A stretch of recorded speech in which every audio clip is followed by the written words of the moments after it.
Welcome. So, on behalf of MSU Denver and the Center for Entrepreneurship, I'm so glad you guys came to experience six entrepreneurs telling their story throughout the week. Um, we're talking to what I call inspired entrepreneurs, women who have a strong why behind their business. And today I'd like to introduce Nikola Slizova. Is that right? Is that a properly said last name? Okay, I hope so. So, Nicola is a results-driven executive with expertise in business development, financial management, and operational efficiency. As a founder of Paragon Partners LLC, she successfully built and led a high-performing team, driving business growth and streamlining operations for maximum efficiency. After selling the company, she founded Construction Claim Supplements LLC, specializing in maximizing insurance claim values for contractors through detailed documentation and strategic claim management. So the interesting thing, I hope we didn't lose, maybe, okay. Oh, okay, wait, I think there we go. Not sure what happened right there. There you go, that's okay. Technologies, right? Right? I just Technologies. went through your bio, so hopefully that's good. And then what's really cool is that Nicola originally started with us or connected with us through Lunch Denver, where she actually added more to the program than she probably gained. So I really appreciate that. And she has since moved to the Czech Republic where she is doing her business there. So she did her construction company here and then moved. So I am super excited to experience, kind of hear your story today. So what I'd like you to do is tell us about your business. How did you get into the first one and how it's moved to the second? And what inspired you to start in business in the first place?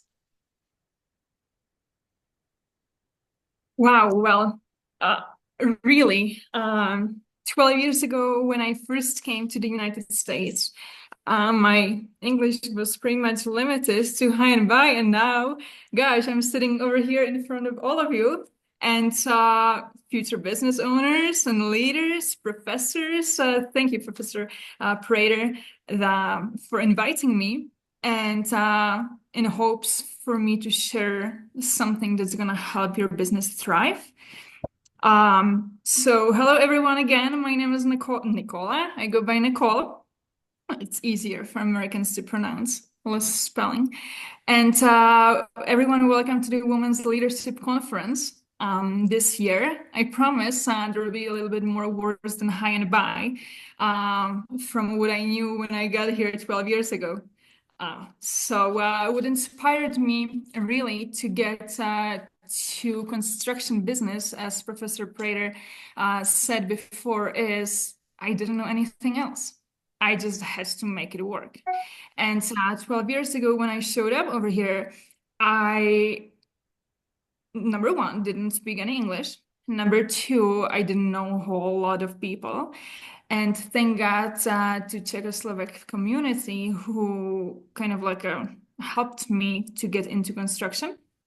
And I started working hands-on in the field with the crews, which really became a defining experience for me and shaped me to what I did on those other years.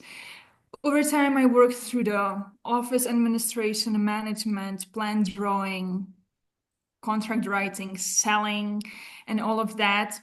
And really, construction was never like number one. Like, I never dreamt of being in construction. For God's sake, I went to a college to be a teacher in Europe. So construction was definitely not on my radar. But that's just what you, I guess, do when you are a foreigner.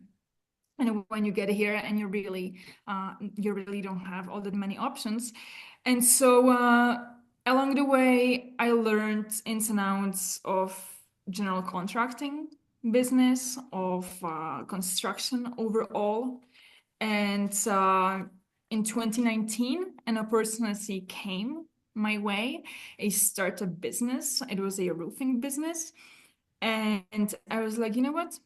I guess I can do that. Well, at that point, that business was like three folding tables. I'm kind of laughing over it because when people ask me, I'm like, well, yeah, I bought a business. It was three folding tables, two computers. GoDaddy, for those who don't know what it is, that's like a platform that's like is taking care of emails and domains and stuff like that. And Comcast, and probably like a plastic plant from IKEA. So really not much. And so at that point, I was like, shoot, like I really have to make it work. Like, like you have to survive somehow, right? So I can't go and just get some random office job somewhere. So I just was like plugging along, and eventually I fell in love with it. So that's really how it all started, like from very, very, very beginning. Wow. And so, So did you actually buy the roofing company from somebody? yes, Okay. so funny enough, it was actually my dear friend David, who I actually own this business with. But he's been an amazing friend throughout the years. And at that point, it was really, as I said, like a really, really, really small. And so I actually bought it. So I guess I had Secretary of State set up and those few things along the way. And yeah, How yeah. did you do that as an immigrant? So How did I'm you get sorry. set up? How did you get an LLC or a business set up as an immigrant? Because you didn't have citizenship at the time, did you? I didn't have a citizenship at that time, but it was all already set up. Okay. So I didn't have to worry about me having to go in and somehow trying to figure out Social Security, EIN. Now, as a business, you can do it as an immigrant. You don't need a Social Security number in order to set up a business. So how you do it, you just go to Secretary of State, you apply for LLC. Back then, they actually had like deals for $1. Now it's like 50, I bet, I think. Uh-huh. And you would actually set up a corporation or LLC, and you would apply for EIN number. Okay. So it actually is pretty simple. And Secretary of State is not asking for any Social Security or EIN for you to set up an LLC. Excellent. That's kind of like a fix. Do you have any identification number that you had to use based on your being a citizen of the Czech Republic? Do you guys have something like that there? An identification number? We don't. Okay. Well, we don't. We do, but it's completely separate. So really, that from Czech Republic doesn't really work with the one over here. So Doesn't make any sense. Okay. so it doesn't even like yeah. So you really start with nothing. Okay. But yeah. Now, when you were doing construction, like when you were working for a company that did construction, did you guys primarily work with other people from the Czech Republic? Because I know that we've got some beautiful communities of people like from Ethiopia and a bunch of people from, different places all over the world that come and then support their people. And so Mhm. were your customers mostly from the Czech Republic or not really? So customers, not really. Workers. We had a few workers, mainly actually from Slovakia. Um, who worked with us. So it was Slovakia. I believe there was one Czech guy, Katerina, who was my office lady. She actually is from Slovakia. And so a few people here and there, but nothing, not much really. Okay, and then so when you bought the roofing company, and then how did that morph and change over time into a full construction? How did that work? COVID. Oh, it helped a lot of us, didn't it? COVID helped a lot. Right, Yeah. right. So no, it's really like the company. When I bought a company, it was like a solely like a roofing company, exterior claims, exterior restoration after hail claims. Then I was like, well, I don't know that business, that part of a business as much. I know more of an interiors and structure part of the construction and design and like a plan drawing and all of that. But I was like, when COVID started, like and in addition to that, we didn't have any major hailstorms since 2018 till like 2022, 23, which for a roofing company, it's a big deal. So I actually have a lot of friends in the business who had to close their doors. But fortunately, I was still able to keep with this kind of like a niche of me knowing interiors and me doing this residential construction like on the interior side. So I added that part to the business, which really kept us going. And with COVID and extremely overpriced houses, which not that they are not now, but it was insane during that time.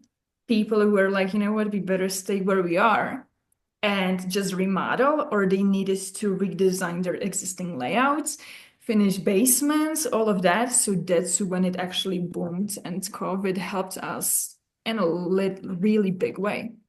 So that was one of the biggest pivot times that we had to do as far as the company. Did you have to hire a bunch more people then because your business grew? Absolutely. Absolutely. We were hiring like it was, which actually really came with its own problems because to hire people who want to work, who just don't want to sit and collect a paycheck wasn't easy. Right. And also, like, I didn't have, we were not a big company. So I didn't have all the like a training, like videos and tutorials and to tell them and like exactly what to do and to walk them, like hand their hand. I'm like, you know what? This is the information. Show me we can do it, really, right? Like I was trying to be helpful. I was trying to really work with them, but we were kind of like, it was all kind of happening while we were busting our asses. Yeah. Wow. Oh my gosh, that I can see because that was a really interesting time where people had money coming to them, like just for being, I don't know, if you didn't have a job, you got money, which was a lot more than you get if you had a job. That was a very interesting time. Yeah. So did you have to pay extra to get people to come, or did you just, or were you able to just tap into those people that It's actually just wanted a job? so we actually had to pay premiums to subcontractors. They were asking crazy money on top of the fact that the materials were extremely overpriced, which ultimately increased the end price for the consumer, for the customer. And we weren't able to raise the profits as much as we would want to still keep up with the profit margins that we were used to. But you know what, you were just like, I was like, you know what, we just have to get through it. It's gonna get better. There is no way we are letting any employees go. Like this is just like it's happening, and even if we need to cut on our margins, we are gonna just roll through it, get more business, get everyone busy, and somehow hopefully it's gonna work out. Well, now if you, okay, so now, so talk about how you transitioned.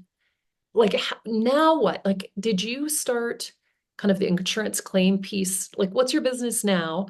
And are you working in both places, in both countries? Do you have a crew here and a crew there? Tell us about that.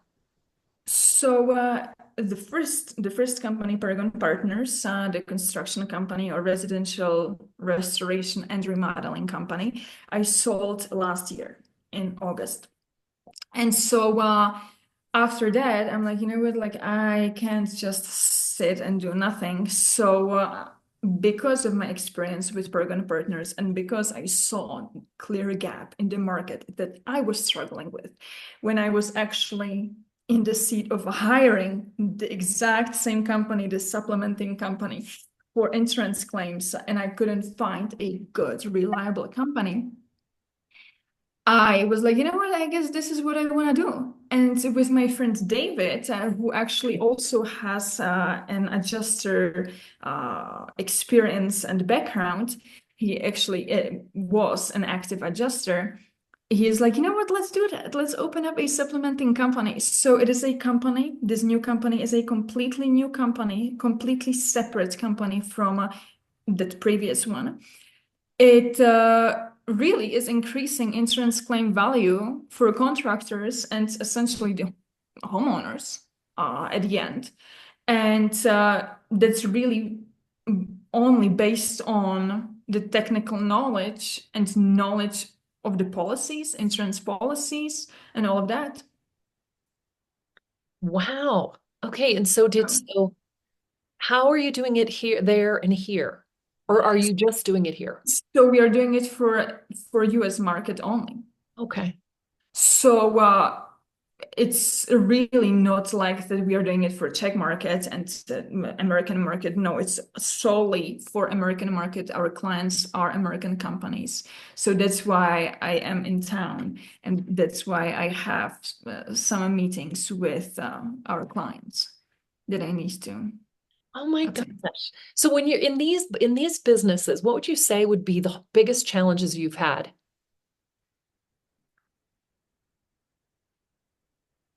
People, Right? And people, like tell really. us about that. What are some of the things you experienced that? It's not easy to have people who you can trust, you can rely on, and who you know they have your back and they're not trying to screw you over. That's really not, I thought that it's going to be way easier than what it actually is. Oh, and And it really, and I'm sorry for interrupting you. And so another challenge for me was that well, not all that much right now with this new business, but in the previous business, it was really just being a female. that was the challenge. That was the challenge, being a female in a male-dominated industry. Yep. Tell us more I about had to that. I had to work twice as hard. Like there were times I would attend meetings and people would think that I'm just an assistant who walks in and not the person who is running the show. And so I had to really know my business. I had to know my numbers. I had to know materials and really trends and keep up with the market and all of that in order to prove to others that I'm not just a pretty piece behind a desk trying to run a construction company, manage guys from behind the desk, but I actually know what I'm talking about. So actually, I was swinging a hammer. I was installing tiles, doors, casings, but that's the only way how you know how to do it, how to do the job. Right. You mentioned something about knowing your numbers, and that is something that is so important. And people as entrepreneurs can get pretty far in their business without knowing their numbers. So when you say that, what do you mean by that so that our audience can understand what that even means? So you absolutely need to know how much money, and like very easily said, how much money you spend and how much money you actually have to collect after you pay not only materials and not only people, but there are things around it. If you want to have a company with a business who are and employees who are W-2 employees, which come with a completely different expenses than to just to have 1099 people, independent contractors, you really need to know everything to a penny so you know you can expect how much there's going to be left at the bottom line for you at the end of the year. So whether if it's expenses for materials that are gonna come back because you're gonna have incomes back from the clients you're gonna charge for, whether if it is paper, printing paper, whether if it is lunches for your team members, whether if it's buying company shirts, it's you no longer are looking at it, oh, I can just take it from a company. And, it's there. Well, it's there because it came out of somebody else's pocket. So you have to have all of those numbers broken down, and so you can like really know how much your profit margins needs to be so you can be profiting and you can actually, as an owner, make money. I mean, that you've got to, isn't it? It's so important. You have to factor in how much you need to make to keep yourself properly employed, even by yourself. Yeah. You got, And it's really it's very easy for people. Well, we are busy. Let's hire somebody else. Let's hire somebody to help us. Okay, well, let's put a foot on a break. Let's see, because if we are gonna hire somebody else, that's going to be minimum of on some sort of a management position, 60, 70, $80,000 per year, depending upon experience. That's all nice and dandy, right? But that 70K is coming out of your bottom line Mhm. and ultimately out of your pocket as a business owner.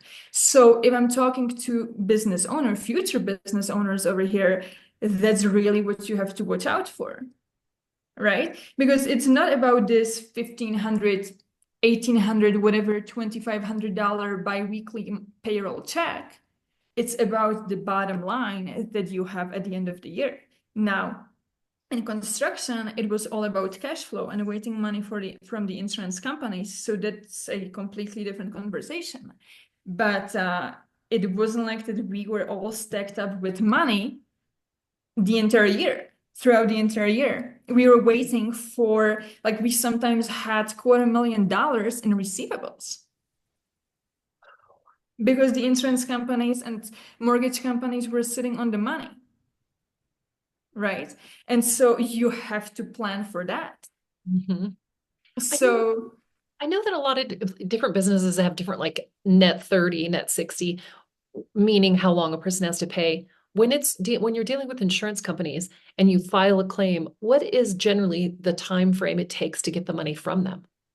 oh, there is no general time. Oh no, which also makes it really hard. Oh my So God. yes, they do have guidelines. There is a Department of Insurance who clearly specifies guidelines, and nobody is really following it. They follow it. They follow maybe first three guidelines where you file a claim.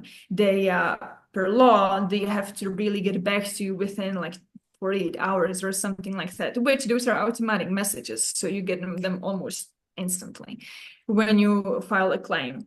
Then you're meeting the adjuster. Then he needs to or she needs to get back to you as far as where the claim is within a certain number of days. Well, but then you reach out to the insurance company as a contractor and they don't care about you. You are not their insured client. Oh, So it gets a little tricky, and then they tell you, oh, we are busy, and then they're fighting you, they're nickel and diming you over certain things. So the margins in insurance claims, if you know how to write it, if you know how to argue it, which is the most important part, are good. And at the same time, you have to account for all the time you're going to be waiting for the money. So you have to have kind of money on site to be able to support your staff. I can't tell my employees, oh, hey, sorry, guys, like you guys are not going to get a paycheck this week because we are waiting for this much money. That can't happen. mhm. So, yeah. Wow. Now, when you were in business, how many people were like what percentage of your community that you worked with was W-2 employees versus 1099 employees? So, as far as the first business throughout the years, it's kind of like they come and go, and you're shaping the business, right, based on what's happening. Because we did have like three divisions of the business: interior insurance, exterior insurance, and remodeling. We had probably about 9 W-2 employees and over 50 subcontractors or 1099 contractors. Okay. Wow, that is a huge group to manage. That's, yeah, it's not easy. Oh my goodness. It comes with a lot of paperwork, and you need to make sure that you stay compliant, even as 1099 contractors. Like it's not that they're just working for you. There is a lot of paperwork, a lot of requirements that you have to work around, and you have to take care of as far as, and also if you want to have a good group of subcontractors, independent contractors, reliable ones, you have to do good to them. At the same time, they need to know like, look, this is like, we really want to work for this company. It's worth working for this company, and we are willing to do it for a little bit, maybe less of a price, because they are a GC, but at the end of the day, they are paying every week. So one of our policies were that we were paying every week. Sure, they had some like restrictions. They had to submit their invoices by Tuesday, I believe, Tuesday evening. So then it went through the approval process. But you have to, it's not like a Wild West that you're just like, writing checks left and right. And there needs to be system and process, how you are processing all of those 1099s. Workers, and so it works. I love that. Hey, because most of our students are like management students or entrepreneurship students, help them understand the difference between a 1099 employee versus a W-2 employee. So 1099 is really working independently, meaning that they can control their own time. You can't tell them what to do. You can't give them any tools, any equipment, anything. They have to bring their own. Everything is theirs. You have to give them only like labor orders, what's expected, what they need to do. You can't even tell them, let's say, for example, a layout of the tiles, for example, right? You can write it in the labor order, but you technically should not show up over there and tell them, this is how it's going to be laid out. This is exactly how the homeowner wants it, and be disrotating on this whole thing. No, there should be self-sufficient. And you don't have to pay taxes on those kinds of workers. So they're responsible for their own taxes. Okay. At the end of the year, the deadline is January 31st, I believe, is that you have to send them a 1099 form that's required by law. You submit it to IRS, and then you send it to them. And they are taking care of their own taxes. You don't owe them for any insurance. You don't owe them any benefits. There is no workers' comp, nothing like that. When you have W-2 employees, you have to pay workers' comp, which means that if they're gonna get hurt on the job, they can file workers' comp claim, and the workers' comp insurance is gonna pay it. But European premiums are gonna go higher, and all of that is involved. And you have to actually pay their taxes. You have to give them benefits, insurance, really some incentives. So it's interesting for them to work with you as an employer. So we were, for example, giving out like some bonuses, not bonuses, but like we gave them every bi-weekly payroll some extra for using their cell phone.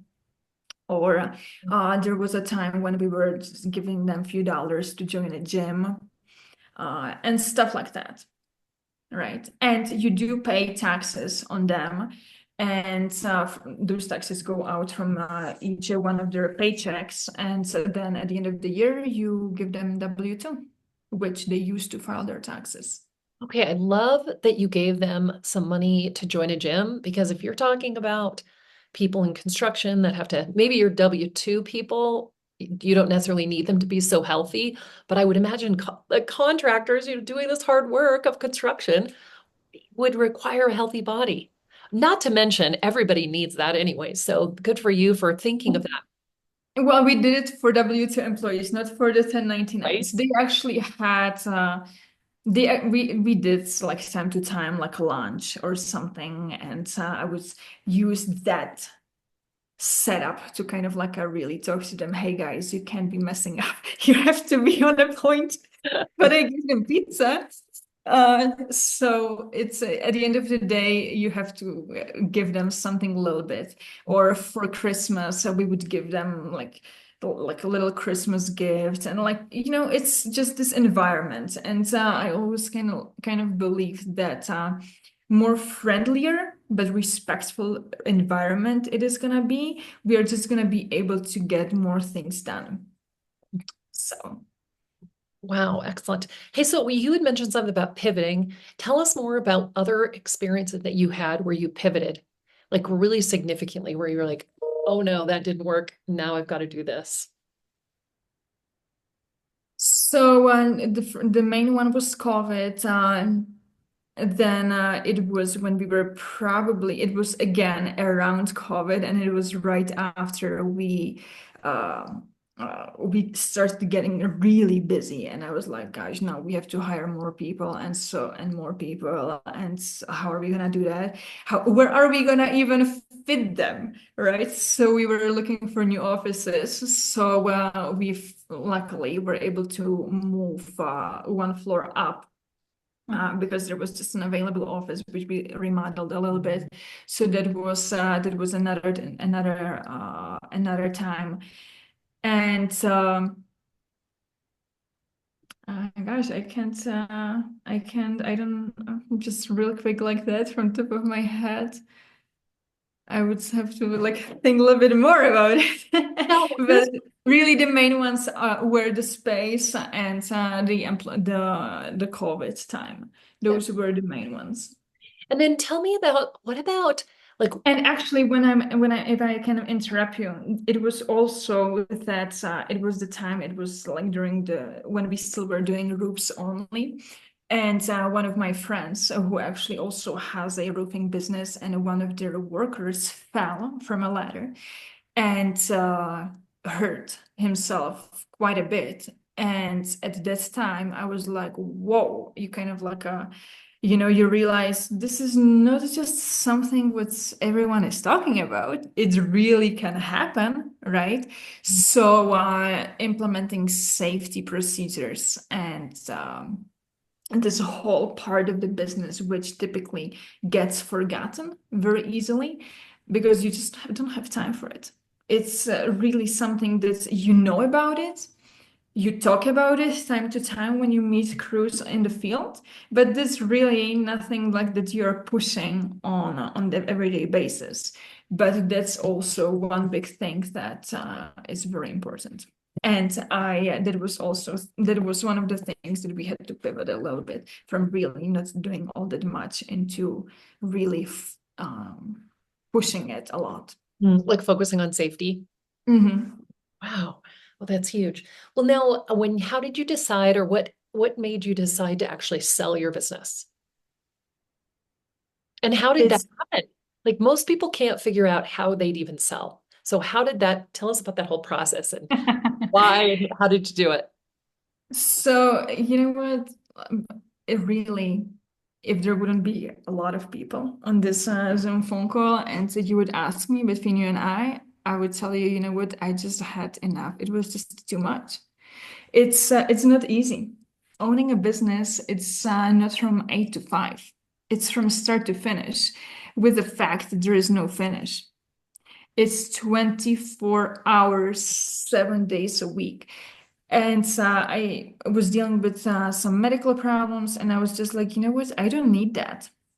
There was a time when I started, and it was really like tiny. You didn't have all that much of an overhead, so you didn't have to bring in all that much of a work. At that time, I was thinking, oh gosh, how busy I am. But now I'm like, Jesus, that was a vacation. Right?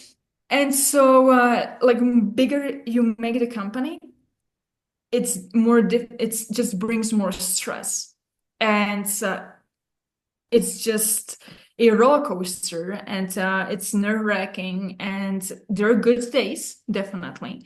There is bad days are kind of like making the good days feel even better, but It's not easy, and I just like I didn't have it in me anymore to have such a big ship of employees and subcontractors and clients. And in construction, you are unfortunately dealing with things like marriages and kids and households and stuff like that. So I would often tell people that I'm like a marriage counselor. That's my job. That's really what I do. Because like, yeah, I absolutely knew that on a Monday, that's going to be a marriage counseling day because they had time over the weekend to talk about everything and things are like all crazy, right? And then another day is Thursday when things after dust settles, they understand everything, and on a Wednesday evening they are again all the ideas and all the things in their heads, and so Thursday again marriage counseling day. And so I'm like, you know what, I can't do that anymore. Do you think that's because you're a woman and they felt comfortable talking to you? Oh no, I didn't have a problem to really like set boundaries, Oh, set okay. boundaries, and really be stern about yeah, how things are gonna happen and are gonna be done, Oh my which God. is important, which is one of the things that I would say are probably the most important in any business, is to set boundaries. Because clients can't expect that you're going to answer their phone call at 9 p.m. Unless there is an emergency, I understand. If there is a fire in the house, if the house is flooding, then sure, call me. But before you call me, call 911, right? Because really, I can't do all that much. But I don't need to know that you are deciding between a blue vanity or brown vanity. Mhm. How is that important, right? To ruin my evening. So you have to set boundaries, whether if it's with clients, with employees, and really people around you in the business. Well, I guess it also goes to personal. So yeah, Uh, here's the advice. Were you able to take vacations during this time when you were with the No, business? no. I had one vacation in 12 years. And I remember it like yesterday, I came to my office manager and I told her, I don't care what your plan for today is. This is what my expectation is. By the end of the day, I want to have a place you find where there is no cell phone reception, no internet, and people can't find me. And you are gonna be the only person who is gonna know where I am. Because it was insane. Hmm. Like people would be asking and calling, and it wouldn't be only people, but at the point where like when I got to like those final stages of the business, it was a different style of a work than I was doing from the beginning. At the beginning, I was in the field and doing all like the management and project management and designs, and was dealing with crews.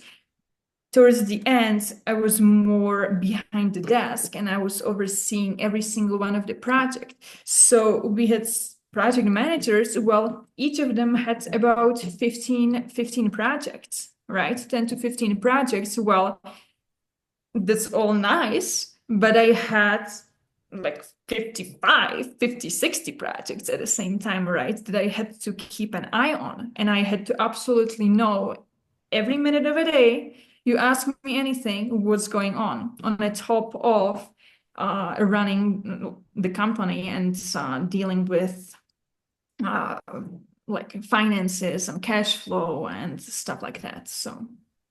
So in retrospect, do you feel like there's something you could have done differently, or is that just what it took? Mm, I don't know. Probably to be a little bit more aggressive and not be as afraid to go full on. I was a little bit hesitant on because I was kind of like freaked out. I mean, like there's a lot of money on the table. And being from Europe, our mentality is completely different. Just the fact of like how much money is rolling in and out and how much money is constantly being on hold in the AR account, and I could have probably been more aggressive in a sense to not be as afraid. Wow. Well, it seems to me that you're so extraordinarily brave to have done it in the first place and every step you made. It's amazing to me. The idea of the accounts receivable and the challenges working with insurance companies, did you have somebody specifically that took care of that process for you so you didn't have to mess with the collection? Like, what is that? Like receivables, somebody that's in collections or something? So at the beginning, no. At the beginning, I was the one who was doing it all, but maybe past, I want to say 2 years, 2.5, 3 years, somewhere in there. I did have office lady, well, an office manager, and then admin assistant, office assistant, however you want to call it. And so they were actually taking care of the weekly checks and sending change orders, sending invoices, receiving money. Closing the books on monthly basis, categorizing the transactions in QuickBooks, and really creating or prepping the accounting to the point where I could easily go in, pull a report, and know exactly where we are, where things are being on hold, and stuff like that. Wow. So that job it sounds like it required or it was accounting related. Would that be an accountant that would have that job or who would even Um, how would that so job description even be titled? I want to say, well, not really, because having an accountant, so accountant, if you mean a CPA Mhm. type of a person, that's too expensive. Oh yeah, That's certainly. too expensive to have on a staff for such a small company.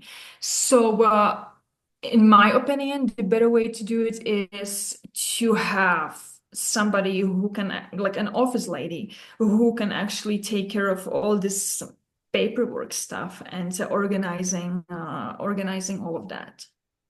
It actually is a position. For sure. It sounds like a good position too for somebody who loves the tediousness of accounting or bookkeeping. It would be, I think that would be really fun for somebody if they liked that kind of thing, keeping things all organized and putting it in the right places. And You know what? If Katrina wouldn't be muted, we could have asked her. But I think that she actually liked it. She actually liked it at the end. Yeah, it's yeah. Katerina, do you want to jump in and explain what it was like to have that job? Hey, Katrina, come in. Yeah, unmute. Is she there? I saw her over there. I did too. She is still here. Maybe she just can't unmute. Oh, there she is. Maybe she stepped away. Maybe. Okay. Wow. Okay. Well, now, so tell me about how things are different now. Like with this business, is it just you and your business partner and you can do it without employees, or how is it working? So for now, yes, it is just me and my business partner, dear friend David. But we are exploring other options, potentially bringing in independent contractors who would be supplementing for us and actually getting into other markets such as Florida, Virginia, Washington, Texas. Um, and places like that. So it's really in early stages. Our doors are open. What's right now? Middle of February, probably like 3 months, 4 months, something like that. So we are setting up the systems, processes, how we want to do things, what's going to be the best way, efficient way. And now I know that's really like efficiency, it's a big thing. Mhm. And it sounds kind of funny, but we have it down to a click on a computer mouse. Oh my gosh. Whoa. Well, tell us about this. Like, tell us even what it is. I'm not super clear on what, I mean, it seems like one small piece of this big puzzle. And so tell us a little bit more about it, what it is. that you do? So essentially, being a homeowner, let's say that you have an insurance claim. Let's say a pipe breaks, water pipe breaks, and your house floods. And so you call your insurance and you file a claim, or you get a hailstorm and you get hail, you file a claim. And so the insurance companies are really not in the business of paying out premiums. They're in the business of collecting them monthly. And so they're always going to try to give you as less money as possible. Well, the homeowners really don't know all that much. So a lot of them just go with it.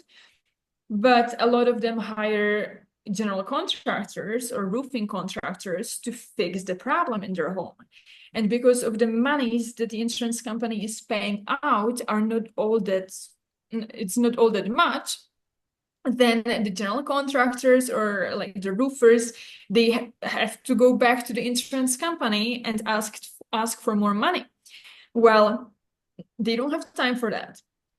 They don't, and they don't have the softwares for that because it is an expensive software that we have to pay. Each the subscription is for a year or it's on a monthly basis, but it is an expensive software that the insurance company uses as well, so we can speak the same language with them and really know the technical background and technical parts of it, so we can argue with those adjusters and tell them why we need certain line items which they are originally didn't want to pay. So Who hires you? Is it roofing the company? contractor. So our customer is not the homeowner. So the marriage counseling goes away, Yeah. and it is a contractor who actually is our client. Whether if it's a roofing company, a general contracting company, who does water damages, smoke damages. Yep. And you can do that from anywhere. Anywhere in the world. Yep. Oh, that's so nice. Now, okay, so it's interesting about this idea of subscriptions to these kind of software packages because people can't, we subscribe to that IBIS program, IBIS like industry data, and it's like if you were going to do it, it would cost a person like $1,200 a month to subscribe to that, which is huge. And so that's a great advantage for us to have that as a university. So how much does it cost to subscribe to this software? So I believe it's like 3,000 or a little bit over 3,000 a year. Okay. Yeah, that is. But but I know it doesn't sound like all that much money. But when you look at it and when you count it as far as margins and as far like the margins at the end of the day and how much money you can actually make on the increase of the insurance claim, it's a very noticeable expense. So do your contractors understand what it is you're going to be doing for them, or is it a big kind of hard sell? Or is this a It common? is not a hard sell at all. And here is why. It's because I don't want to sound cocky by any mean. And at the same time, I've been in their shoes, in the shoes of the roofers, in general contractors, so I know what they need. And I know what I was missing when I was hiring these kinds of supplementing companies because I didn't have time to do it. I could have done it, but I didn't have time to be messing with adjusters and so like to be writing supplements. I've done a few when I just really didn't have time to find somebody who would do it, but it's time consuming. Yeah. And so really I'm selling based on just tell them like, look, I know exactly what you need. This is my background. This is David's background. Now David's background is being an adjuster and general contractor, licensed general contractor. So in bit like our background speaks for itself. We are not just a couple of people who went out and learned Xactimate, which there are trainings on Xactimate, which is the insurance software you can learn, but that doesn't give you the technical knowledge that you need to be able to write something. So now, do you see yourself hiring people to work for you then? And will they also have to have that background of what it takes like a construction background or There is going to be different positions. There is definitely going to be position for a dispatch, which is really like the very early stages of the claim of the project, which we get assigned from the contractor, and that person is going to really set up all the files and prep the project for the person who is going to be actually writing it, and then final billing, and then writing the supplements. There are going to be positions, so we don't have everything figured out just yet. Right now, they're not going to be employees for sure. They're going to be 1099 contractors, but we still don't, we are not absolutely set on that. That's just absolutely how it's going to be. We are going to be flexible depending upon how it's going to turn out. But we do want to get definitely into different markets other than just Colorado. okay. And are you then like currently doing the actual work right now, or are you guys still in the process of discovering? I'm doing the actual work, yes. Yes, which then you can develop the processes because you're doing the work. Yes. Yep. Gosh. So how it actually works is that for people who are really maybe struggling with the systems and processes and how to even start, I am timing everything. Every task I do, I'm timing. And so we have a spreadsheet with David of individual tasks and how many minutes it takes us to do each one of those tasks. And then we're like, okay, well, what tasks can we kind of like combine together? Which tasks are a little bit more specific and require technical knowledge, what people can we hire? Now we can't expect that somebody is gonna do it for few number of minutes, those number of minutes that we do it, right? So we just bump it up a little bit, but we do have everything down to a minute. And so when we are really creating these systems and processes, what's how we see it is important to really streamline it to the point of a click. So on a computer mouse, because every click, every extra click you make, it's 3 seconds. Oh, Yeah, it is 3 extra seconds that you spend doing this click. If you multiply it by 50 extra clicks you do each day, and you multiply that to a week, to a month, to a year, you have easily 4 or 5 working days which you spend on extra clicks. wow. So these, in order to be efficient, and I talked about efficiency, Hmm. if we want to have people who work for us, we have to provide systems and processes so they can be successful and they can use their time wisely and really efficiently and make money. Yeah. Wow. So, Now, if and go ahead. and you were there was one thing I wanted to talk about is CRM. You touched base on it, and I was like, you know what, this is one thing that really was one of the most important things. Don't be afraid to spend money on a good CRM. And if you don't want to spend money, and if you are good in Excel, for example, you can kind of recreate Excel or recreate CRM into a good working Excel document. But that's like just extremely important to have all files at one place, to eliminate clicks, to really be efficient, and to have files named the proper way, the same way. So when you open it up, you know exactly what you're looking for. You don't have to spend 30 seconds or 1 minute looking for one file, which is right in front of you, but it's not named properly. And that's definitely something that I would recommend. I think A most of us CRM. on this call know what CRM is, but talk about that. Like acronyms sometimes get to be, not everybody knows what they are. So what does CRM stand for? So it's a customer CRM, customer relation manager, isn't it? Something like Yeah. that. It really is a base for your clients and for their files, and to streamline the process from just from like to have all pictures at the same time on one place, to have all files and all notes and even billing information. It shows you cash flow on each individual client. It where it is. It shows you what you need to bill, where you are collecting money, where you are spending money, what money you are spending on specific phases of the project. Now, each CRM is going to be different. CRMs for construction are going to be different than for different businesses.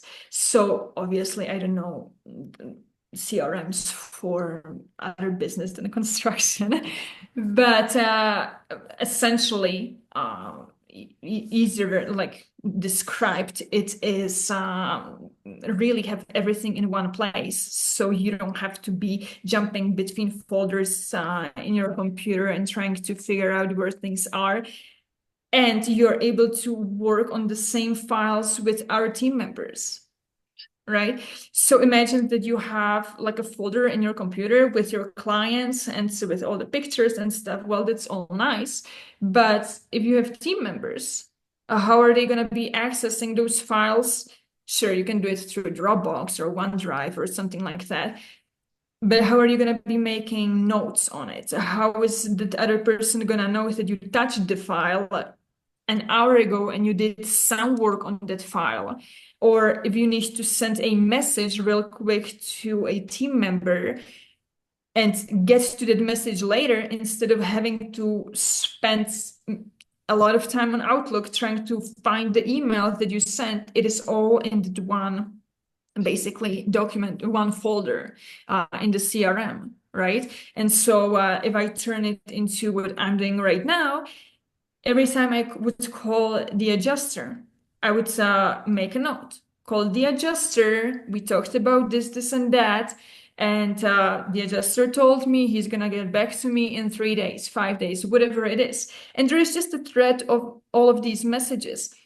And then when I'm talking to somebody else from the insurance company about the adjuster that he is not getting back to me, I can be like, look, I spoke or called the insurance company this time, that time. I spoke with this specific person. We talked about this and that, and nobody's getting back to me. So you tell me how we are going to resolve it. And you are really building a file for you to potentially take the claim to Department of Insurance. Mhm. Right. So you always have to have that back thing at the end of your mind, like that you have to have the information documented, properly documented.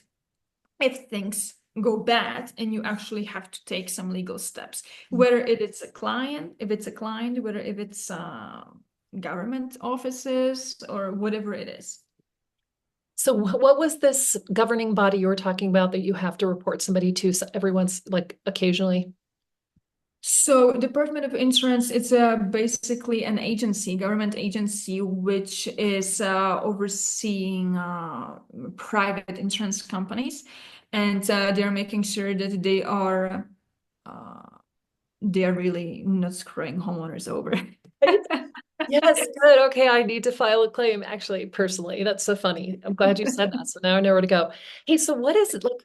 How do you see, what do you want this to look like in 5 years? Or your Uh, life to look like in 5 years? From now to then, what do you think? this new company, you know what? I want to have not a big team of people, but an efficient team of people, small, probably like under 10 people who work with us, efficient systems, efficient flow of the projects. Companies in a few states, probably I would want to have 5 stable states that I would like to go to. And uh, really, as far as money wise, I would want to see to do in gross about 3 million. Okay.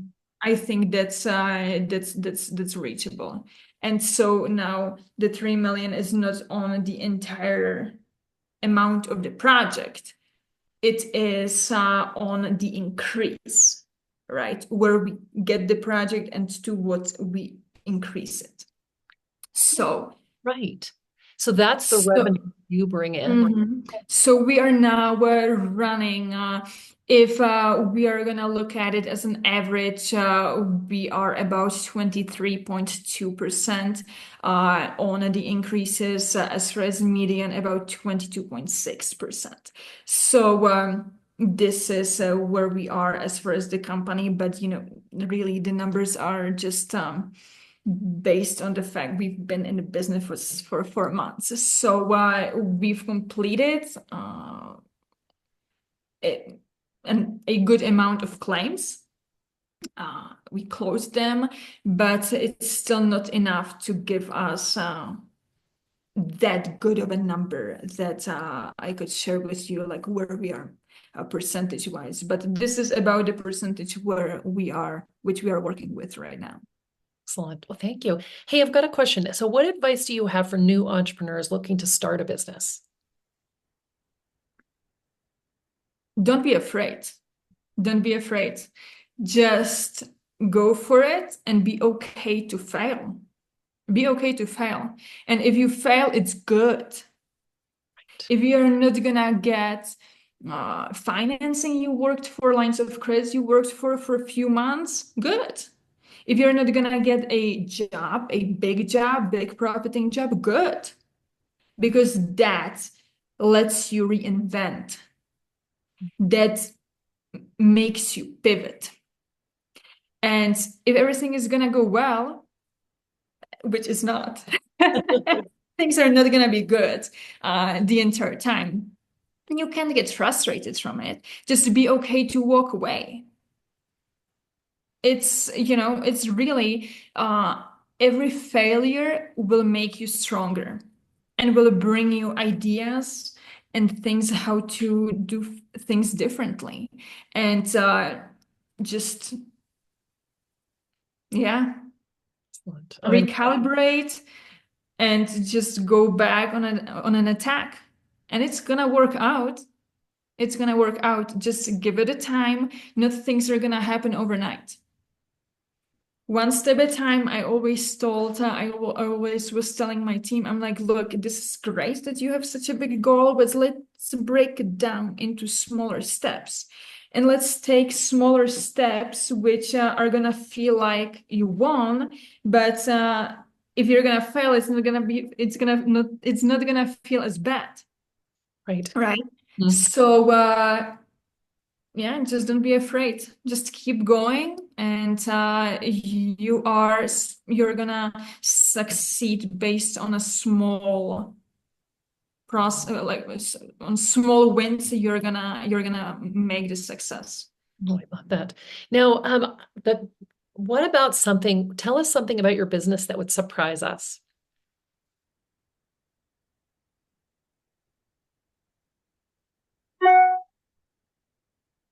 Did I lose you? No, I'm there. I'm here. That would. Can you hear me? Yeah, I can hear you. Okay, there you are. That would surprise you guys. You don't have to be the loudest in the room. Think strategically.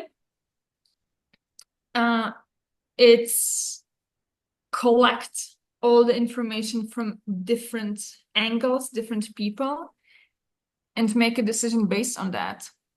You don't need to know it all. Mhm. I don't think that that's the expectation, or at least I hope that was never the expectation. Oh, it's But cool to know. I don't think that you have to be the loudest in the room. You have to prove something to someone. You've already proven the fact that you can open up a business, and you can surround yourself with good people. You can put together some sort of a concept and lead. And that's, in my opinion, what leadership is. It's really navigating the ship. Mhm. what I think. Now, that's what I think. It doesn't have to be the case. But yeah, that is what I would say. I love that. Oh my gosh. Thank you so much, Nikki. This has just been amazing. I'm going to stop the recording and then we'll ask questions. The group can Right. ask.